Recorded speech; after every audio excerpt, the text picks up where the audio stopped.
Good evening and warm welcome to Rushcliffe Borough Council's July Cabinet meeting. I'd like to remind everyone that this Cabinet meeting is being live streamed on YouTube. A recording of the meeting will be available afterwards on the Council's YouTube channel. In addition, under local authorities, executive arrangements, meetings and access to information, England Regulations 2012, other people may film, record, tweet or blog from this meeting. The use of such images or sound recordings is not under the Council's control. I need to point out that the Cabinet will be considering an exempt item, which is item 11, which is the acquisition of land support delivery of permanent gypsy and traveller sites in Rushcliffe. For that part of the meeting, the public will be excluded and the live stream on YouTube will end. I'd like to welcome the opposition group leaders, Councillor Mallender, Councillor Walker, Councillor Jones, who are with us today. So I'd like to move now to the first item on the agenda and give apologies for absence, please. There are no apologies for absence this evening. Thank you. Declarations of interest? No. Okay. Can I have a proposer for the previous minutes of the 14th of June 2022? Councillor Edderveen. Proposed, seconded by Councillor Moore. All those in favour? Those previous minutes are carried. Citizens' questions? There are no citizens' questions this evening. Thank you. Item 5, if I could ask Councillor Walker, please, to come to the table.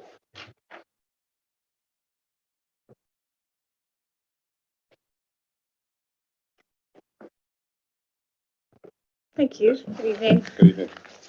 When, how, who, and how many of the selected external stakeholders consulted in paragraph 4.6 on the item relating to the Shared Prosperity Fund? How many? Sorry, I totally asked that badly. Should I start again? Sorry.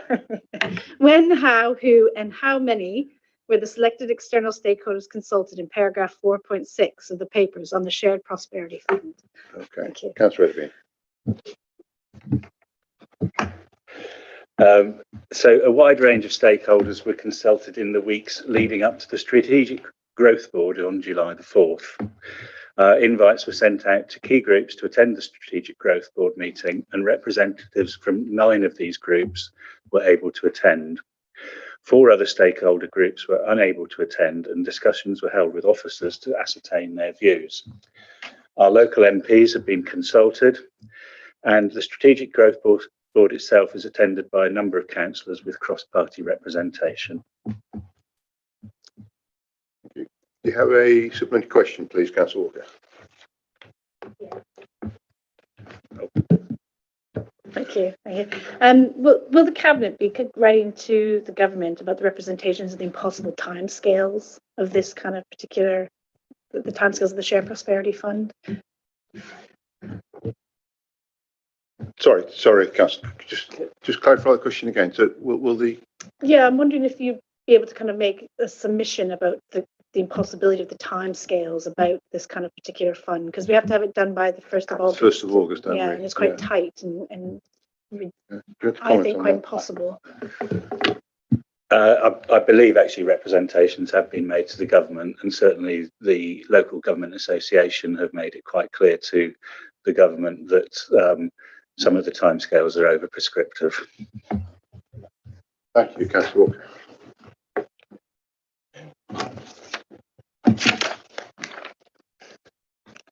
Okay, if we can move then to the item 6 on the agenda, which is the current and future pressures in disabled facilities grant delivery. Councillor Upton. Thank you, Chairman. This report is one that is particularly close to my heart, as I spent several years installing adaptations for people with disabilities, things such as stair lifts, ramps, grab rails, etc. And as you know, this Conservative administration strives to improve the life experience of all its residents, and people with disabilities have particular issues, often being hidden from the public gaze. We have a fine track record in providing these adaptations, but we are now to financial watershed, as this report describes. It's all about an emerging financial problem. concerning our legal requirement under the Housing Grants, Construction and Regeneration Act 1996, quite a mouthful there, to give means-tested grants towards essential adaptations to enable those people with disabilities in our communities to stay in their own homes.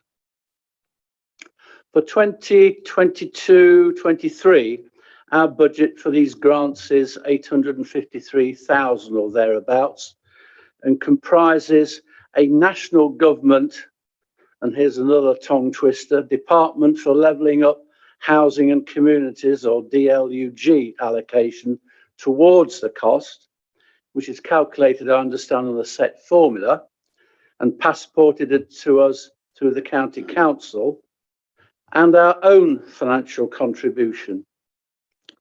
And I stress that the national government allocation is only intended to make a contribution, and it is not expected to meet the full cost. Currently, we have an upper limit to the grant of £30,000 plus a further discretionary award of £20,000. Now, historically, we've been able to keep within our budget until quite recently. But a combination of events, such as an ageing population, increasing demand, larger projects, rising construction costs, etc., means that this is no longer the case. And some immediate short-term actions are required if we are to comply with our legal duty to keep within budget this financial year. The report is quite detailed and has a fair number of financial tables and acronyms within it. But there are 6 recommendations to support our Disabled Facilities Grant Service. Perhaps the key recommendations are to have a one-off transfer of £500,000 from our Support for Registered Housing Providers budget to this year's DFG budget, to suspend the discretionary funding that I referred to earlier, and to ask the DLUC to have a more equitable distribution of their Better Care Fund monies. The one-off budget proposal of £500,000 is only a stick-in plaster, and it's not, in my opinion, sustainable. A more permanent solution to the increasing demands on our DFG budget is required. So, Chairman, I move the recommendations listed in item 2 of the report. Namely, we call upon partner authorities in the county to explore transformational change to support a more equitable distribution of the BCF, which will assist in meeting local need and align with the aspirations to progress a county deal project with some pooled resources. B, as I referred to, transfer £500,000 from the Support for Registered Housing Providers budget, funded through the receipts set aside from large-scale voluntary transfer, LSVT, of housing stock to support DFG costs. Full of acronyms, this one. C, develops and implements an operational waiting list to prioritise applications in line with our budget provision. D, amends the current council DFG policy to suspend the use of discretionary DFG funding until a review of the national formula is undertaken, or the adoption of an alternative county model to administer DFG applications. E, ensures an assessment is undertaken to consider the likely future demand and impact on the medium-term financial strategy, the MTFS, and capital resources. The MTFS to be updated for 2023 and 24. And finally, F, makes representations to the Department for Levelling Up Housing and Communities to review the Better Care Fund and National DFG formula to achieve a more equitable distribution of resources based on updated health and social care needs to achieve better health and wellbeing outcomes. Thank you, Chairman. I have a seconder. Councillor Brown.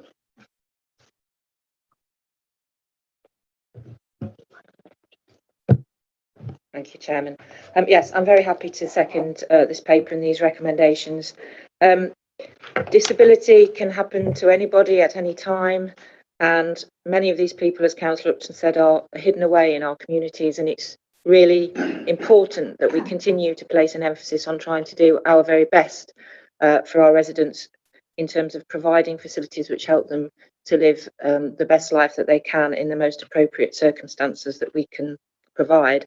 So I think it's really important, and it's very welcome that the council continues to place priorities on this, even though it is obviously financially burdensome and becoming increasingly problematic for us. So I'm very pleased that the paper has proposed a number of means by which we continue to make these really important investments for our residents who really do need and appreciate our help and support in this.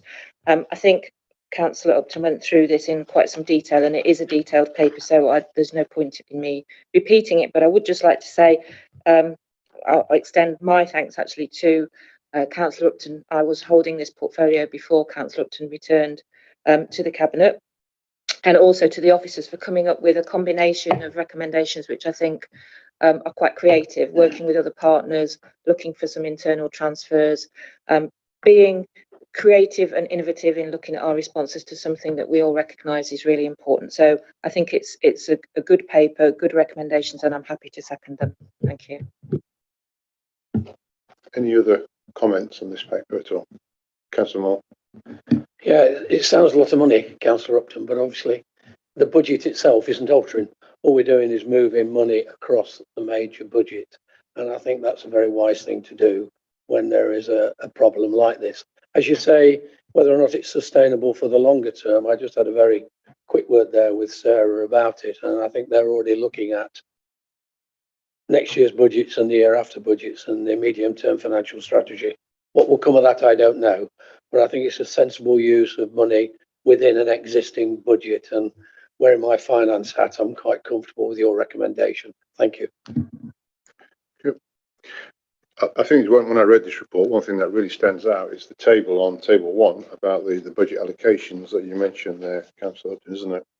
What's staggering is the underspend, particularly at one specific district, over £1 million in that time, isn't it? But as you mentioned, our allocation there is it's less than half in other places. It seems drastically unfair, doesn't it? In many ways, and affecting disability, as Councillor Brennan said, doesn't bear any resemblance to income or age or anything, does it? It certainly transcends all classes, etc. With it also. Yes, You're absolutely right there, and I did allude to the inequitable allocation and the actual spend, and talking to officers, our officers, there have been preliminary talks with the other boroughs and districts within the county. I have to say, not particularly positive at the moment in terms of pooling of resources and trying to get a more equitable allocation, but we'll carry on with the debate. Sorry, we'll take this to the vote then, please. The recommendation set out on page 5, section 2. It was proposed by Councillor Upton, seconded by Councillor Brown. All those in favour? It's carried unanimously. Thank you. Okay, moving on to the next item on the agenda is the endorsement of the investment plan for the UK Share Prosperity and Levelling Up Fund. Councillor Ediving. Thank you. And before I start talking about the actual recommendation, I'd just like to thank Leanne Ashmore and the whole of the economic development team for the enormous amount of work, and particularly Catherine Evans, who's authored this report. I think we talked in the questions earlier about the timescales that this has had to be completed in. So I think the fact that there's been so much work done and we've got such a long way with this is a great thing. The Shared Prosperity Fund was launched by the government in April this year, and it's intended to replace the EU structural funds, which are allocated through the LEPs. So that's in our case the D2N2 LEP. In total, we've been allocated just under £2.6 million across the next 3 years. It starts off with £312,000 in year 1, £624,000 in year 2, and in year 3, the remainder of £1.635 million. And the reason for the backloaded allocation is because there are still residual structural funds coming through from the EU. In order to ensure that we get this money, we must complete an investment plan which shows how the money will be spent across the three areas of communities in place, business support, and people and skills. We're able to come together with neighbouring councils and upper tier authority if projects can deliver over a wider area. So it's not just us to spend the money, it's to look at how it's best spent across the area. It is important to recognise that a specific pathway has been set out by the Department of Levelling Up, Housing and Communities, and monies not spent will be returned to central government. Section 4 of the report deals in detail with the three core areas, and the council has in a short time scale engaged with a wide variety of stakeholders, and an outline plan has been made which requires further refinement prior to submission. So at this stage, Appendix A of the papers lists all the details of the priority interventions, and Appendix B details a long list of identified projects which we could possibly support. And as I say, this will be further worked on to be more precise when the report is submitted at the end of the month. The recommendations also deal with a submission that has been made to the Levelling Up funding. And again, it's important to recognise that the terms of the bid for this funding require projects with immediate deliverability, and Cabinet is asked to endorse the bid submitted to deliver new infrastructure required on the Rushcliffe side of the River Trent in relation to the new pedestrian bridge to be built by Nottingham City Council across the Trent as a fourth crossing. The details of the infrastructure are listed in section 4.23 of the report. This report, it is apparent, deals with a work in progress, but tracks a pathway to specific outcomes to be defined. And so I therefore propose the recommendation as follows, which is set out in part 2 of the report and repeated in part 9. And that is that Cabinet A endorses the identified project interventions for Rushcliffe's investment plan and the local principles for the allocation of funding. B, Cabinet endorses the identified long list interventions for Rushcliffe's investment plan for year 1 as set out in Appendix B. C, delegates sign off of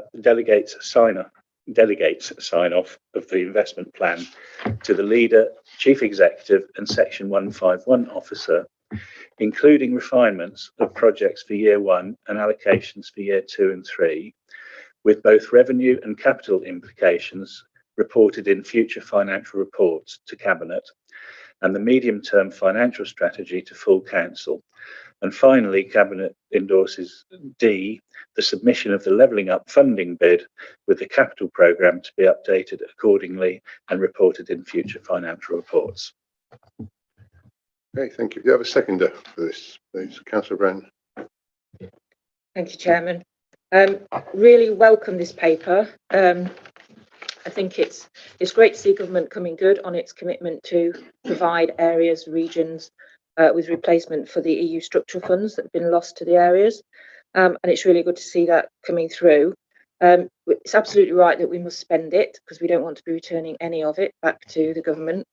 And it is, as has been commented earlier, a very short timetable in order to turn it around. So it's important that we have shovel ready, oven ready projects to go, and we've clearly identified those, and I think it is, as Councillor Edovine said, testimony to the efforts of officers that we have come to so quickly to find projects that we think are legitimate to draw down this funding. So I think that's really good, really welcome news, and I fully support them. I'm also very pleased to see that because the funding obviously increases over time, that we have included in the long list of the potential projects that we might look to invest in, to look at some new areas where we haven't had funds previously, or not at least for some time, to invest in some other areas that will help to bring that levelling up agenda to life in the borough, and I really welcome that as well. So I'm really pleased that we're getting this money through. I think we've got some really creative ideas about how to spend it and spend it quickly.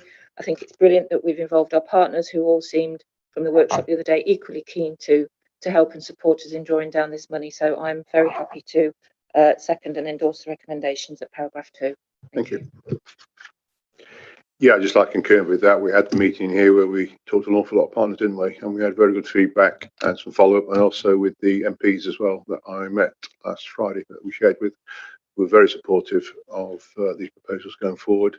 We're seeing a lot more advanced than other areas, and it is a real credit, as Councillor Edwin said, to officers who I think have worked really well to get this report together and making sure that we hit the deadlines of the 1st of August. It is a review process, so we need to look at it again on a regular basis, obviously reflecting the needs of the borough. One thing I was very keen to see in there was that we actually spread it throughout the borough. We do not make it centric around any town or area of the borough, and that we do make sure that all the borough enjoy these funds and some of the outcomes that can be created by the investment of these. Any other comments? Councillor Upton. Thank you, Chairman. I had the privilege of attending a seminar at County Hall about 10 days ago, if not more recent, with our officers on this subject. I have to say, I think, endorse what you say. A superb quality presentations done at pace, and I'm really optimistic that we deserve to get this approved by government. So thank you to the officers for the challenge that they did the work in a very tight time frame, and to the quality of the presentation I saw. Thank you. Thank you. So the recommendation set out on page 19, section 2, recommended by Councillor Edwin, seconded by Councillor Brown. All those in favour? Carried unanimously. Thank you very much. Next item on the agenda is item 8, which is the Ratcliffe on Soar LDO. Councillor Upton. Thank you, Chairman. It could be argued, I suppose, this is the big one of the evening, but they're all pretty important. But this is an incredibly detailed and some would say complicated report. And I suspect it's, well, in fact, I don't suspect, I know, it's new territory for Rushcliffe Borough Council and for me. And it has and continues to be a steep learning curve for many of us. I'd like to take this opportunity to particularly thank Uniper, the site owners, Arup Consultants, Richard Mapletoft and Leanne Ashmore, our in-house officers particularly, and members of the Local Development Framework Group, and many others, for the work that they have put into this project so far against a very, very challenging timeline. Now, Cabinet agreed back in November 2021 that the Council should prepare a Local Development Order, or LDO, for the Ratcliffe on Soar Power Station site. Forgive me, I live at Radcliffe and it's always a difficulty to get it to Ratcliffe, but it's the Ratcliffe on Soar Power Station site, which would grant planning permission for the site's redevelopment subject to any conditions applied to the order, and which would have the aspiration of creating an industrial park focused on advanced manufacturing, including technology needed to transition to net zero, green and low carbon energy generation and energy storage and the like. Since November 2021, when Cabinet gave their approval, work has continued at pace to prepare this draft LDO, and it is a draft LDO, including non-statutory consultations, and this report recommends that it is approved in draft and published for a 6-week statutory consultation. The report gives much background information about the justification for and the benefits of preparing this LDO, and specifically for this site. It also lists the approval process for the LDO and confirms that the final decision to adopt it would be taken by our full council later in the year. The documents that would form and support the LDO are set out in Table 1 of the report. A proposed draft LDO and statement of reasons document is attached as Appendix 1 of the report. It's written as a final version of the LDO, but it would be subject to revisions to take into account any feedback we receive from the statutory consultation period and a further review prior to its adoption. There are many sections within the draft LDO that cover such issues as what development would be permitted, the conditions attached, mitigation works, a design guide, parameter plans, specific uses, environmental statements, biodiversity net gain, the green belt, statements of community involvement, transport, etc., etc. It's a very big, very detailed document, as I said, but it's all there in the report. There is a risk, I believe, that the Ratcliffe-on-Soar power station site remains undeveloped following its decommissioning. However, the adoption of this LDO should help to significantly mitigate this risk by providing a framework for development, by simplifying and streamlining the planning process, and by creating more certainty for investors, whilst enabling us, the LPA, Local Planning Authority, to retain control over the future use and its development. So, Chairman, I move the recommendations listed in item 2 of the report, namely, and there are a lot of them again, A, we approve in draft the Ratcliffe-on-Soar Local Development Order and Statement of Reasons, Appendix 1, the LDO Design Guide, Appendix 2, and the LDO Parameters Plans, Appendix 3. B, approves the draft LDO Statement of Consultation, Appendix 4, and the publication of all supporting documents for the LDO. C, agrees that the draft Ratcliffe-on-Soar Local Development Order and the LDO supporting documents are published for consultation. D, agrees that in conjunction with the consultation on the Ratcliffe-on-Soar LDO, views are sought on the decision-making and delegation arrangements for determining LDO Certificate of Compliance applications. And finally, E, delegates authority to the Director for Development and Economic Growth in consultation with the Cabinet Portfolio Holder for Planning and Housing to make any necessary final minor textual, graphical and presentational changes required to the draft Ratcliffe-on-Soar LDO prior to the publication for statutory consultation. Thank you, Chairman. Thank you. Have a seconder, please. Councillor English. Thank you, Chairman. Well, as Councillor Upton has alluded, this is an exciting and major project in creating an advanced manufacturing industrial park for environmental gains into the net zero, green and low carbon aims, which will bring in high paying jobs to the area within the local and fantastic, and can I say unique, network of the HS2, well, the planned HS2, Eastman's Airport, the motorway and the Freeport, etc., following the decommissioning of the power station. Working to an LDO provides greater control as a master development plan, not bound to traditional planning time constraints, which will encourage the aspirations for the site's redevelopment being realised. For it to be set up and running within the time constraints for the deadline of September 2026, which will help achieve the Freeport status and bring the full benefits. We certainly don't want the scenario where through traditional planning, where consent has been granted, that development either does not take place expediently or just doesn't happen, or the consent expires. And there, where the site remains fallow, there's going to be evidence in many other locations. I feel LDO will help mitigate this. The hard work that has already been undertaken by all parties deserves recognition. And by taking that forward in the draft LDO for the next step of consultation, we'll ensure we're on the right track to bring this to fruition in the best possible way. So I'm happy to endorse Councillor Upton's comments and to second the report that the Cabinet approves the recommendation in part 9. And I won't list them all again. I'll just say through A through to E. Thank you. Thank you. Any other comments on the LDO? Yes, Councillor Brennan. Thank you. Yeah, really welcome this. I think it's a really exciting project. We know it's a major investment project for the borough. I just want to add, alongside the other papers that we've had, that it just goes to show we can be really fleet of foot in this council, and we can do things that are creative, and we can do them quickly when we need to.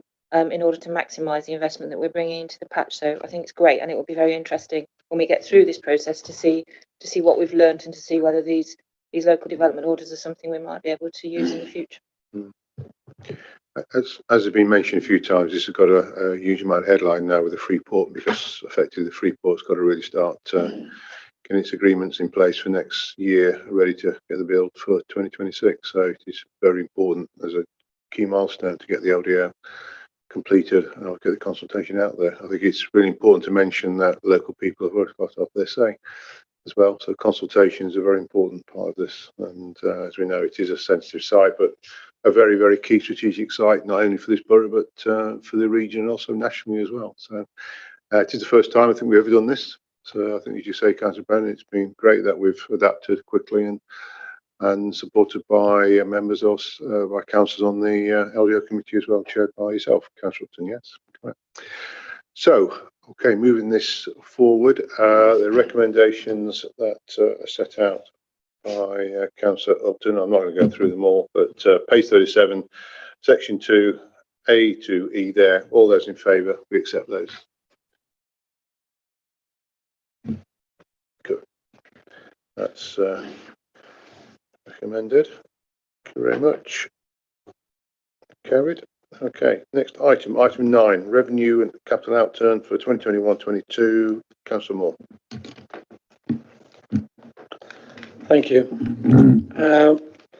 Right, you've heard in Cabinet my various reports as we've built, the accounts have been built up over the year. This is the final accounts for last year. They say it's the final financial outturn position, which to me means just a set of final accounts for the end of the year. In a very difficult year.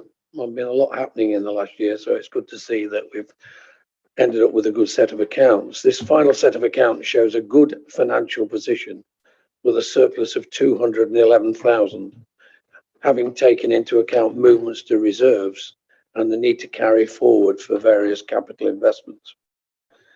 Now, much of the movements of reserves are shown in item 4.2 and 4.9. They are quite complicated. I don't intend to go into too much detail about these as they're extremely technical and in many cases relate to non-domestic rates, COVID relief funds and transfers from the NOTS and NDR funds pool. The balancing and reconciling of all these funds coming in and coming out has added extra complexity to the process of closing the accounts. But as you see, we have got there nicely.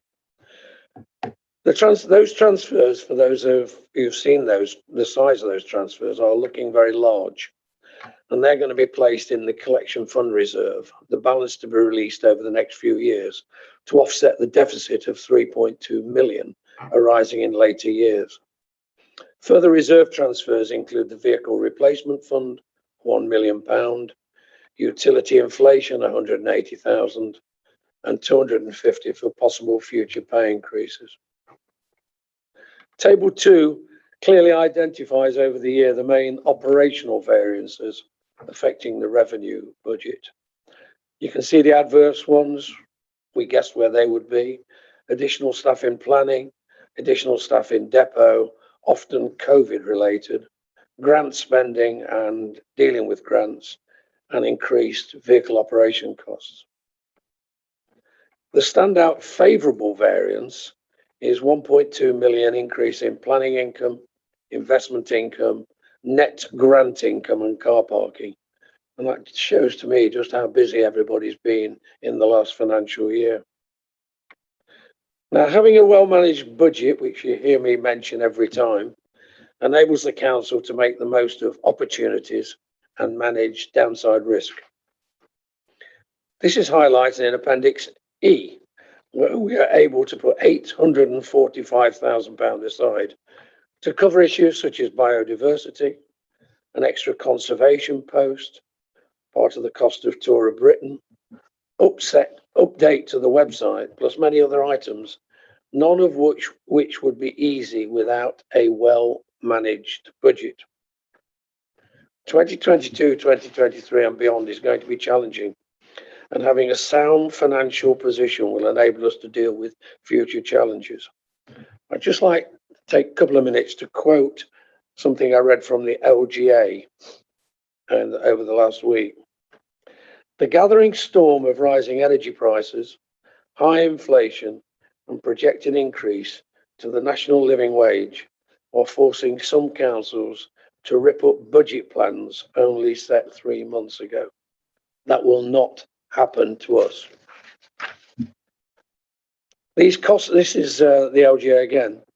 These cost pressures will add 2.4 billion onto budgets this year, rising to 3.6 billion the following year. Inflation alone will add 800 million of extra costs this year, with some councils already warning emergency cuts to services could be necessary to balance their books. That will not happen to us. We're not immune to these financial pressures, but we have reserves to support in the short term.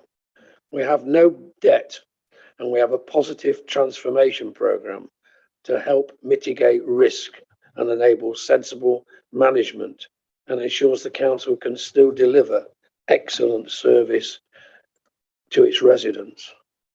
Councillor Upton's been telling us about some of these things tonight, and also is that some things are more important. What I would say, wearing my financial hat, nothing happens in this council without sound finances, and many of the things that this council does excellently are based on the fact that we have sound finance, and to me that is extremely important. Now, to get to this financial position takes a lot of work, and on top of all the grants and stuff I've had to deal with. So I would like to particularly thank Sarah, sitting next to me, and Peter for producing an excellent set of accounts and preparing us for a future over the next couple of years, which could be interesting to say the least. So I will just read the recommendation report and ask the Cabinet to approve them. It's recommended that Cabinet notes the 2021-22 revenue position and efficiencies identified in Table 1, the variances in Table 2, and approves the carry forwards and appropriations to reserves in Appendix E. It approves the other changes to the earmark reserves as set out in Appendix B. C, it notes the reprofile position on capital and approves the capital carry forward outlined in Appendix C. And D notes the update on the special expenses outturn at paragraph 4.12 and Appendix D. Thank you. Thank you. Could I have a seconder? Councillor Anthony.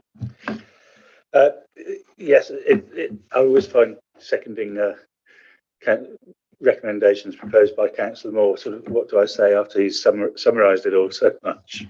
But I think it is important that this time of year, you know, we publish the council's year-end outturns, and it has to be done in a very timely fashion. I think a couple of things that perhaps could be noted in terms of some of the variations. There's obviously capital projects which have been money has been deferred into the following year's budget, and these are particularly relating to our Bingham Hub and the crematorium. And although there's sort of slight variations in the expenditure, I think it's important to note that they are being delivered on budget and in time, very largely given the pandemic.